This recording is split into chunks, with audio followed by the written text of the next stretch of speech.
ニキュライトっていう一番ちょっと大事な砂を固めてやるようなパーツですね。これが一番重要なので、これだけ大事に扱わないと割れちゃうんですね。で今これ全部空にしたので、上から相方が全部すす落としてきます。なるほど。でここでちょっと電気つけてみるとちょっとだけこうすすが落ちてくるのが見えるかなって後で思うんですけど小野寺君もう大丈夫です。煙突で全部声聞こえます。はい。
そう、ビートっぽいって後ろに煙突今売ってるので、後ろに全部すすが落ちるような、形になります。そこらぐらいの勢い。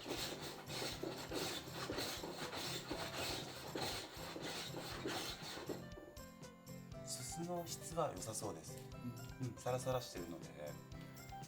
それは何ですか？使ってた薪。そうです。薪とあとは炊いてる時の温度の高さですね。やっぱり押してくるのがテカテカとかこうニチャニチャっとしてるとどうしてもその水分が多い薪を使ったとか、あと炊いてる温度が低いとどうしても一次燃焼っていう焚き火の燃やし方になってしまうのでやっぱ煙が多く出てしまう。でしっかり温度を上げて二次燃焼で燃やしていただくと綺麗な燃焼になるので、すす自体もサラサラのすすになってきます。なるほど。一応こう見ていただくと合格ラインで白いこんな綺麗なすすなので。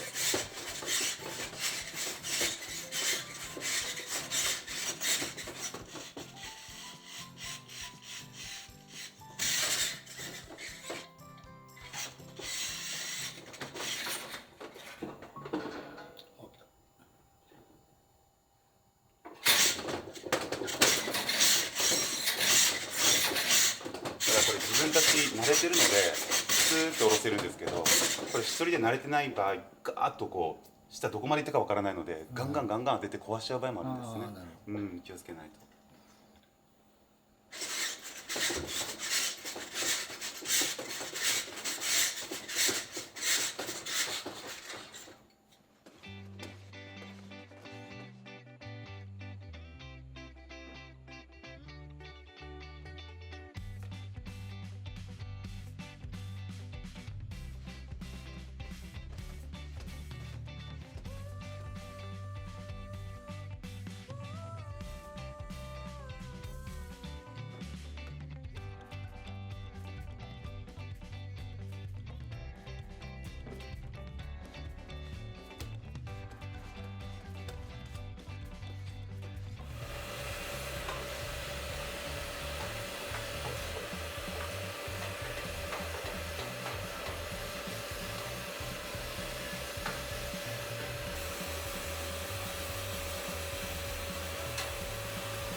こっち今右全部磨き終わって、こっちも全部磨きます。これぐらいまできれいに掃除していきます。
うん悪くないです。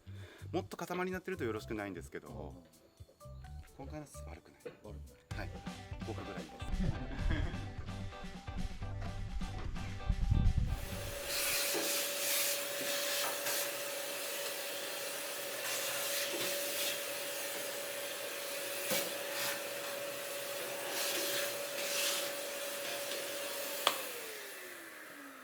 これで中は完成です。全部綺麗になりました。めちゃくちゃ綺麗ですね。で今から組み上げたやつを今度綺麗に組んでいきます。はい。一応施工する前としては全部写真撮ってますので。はい。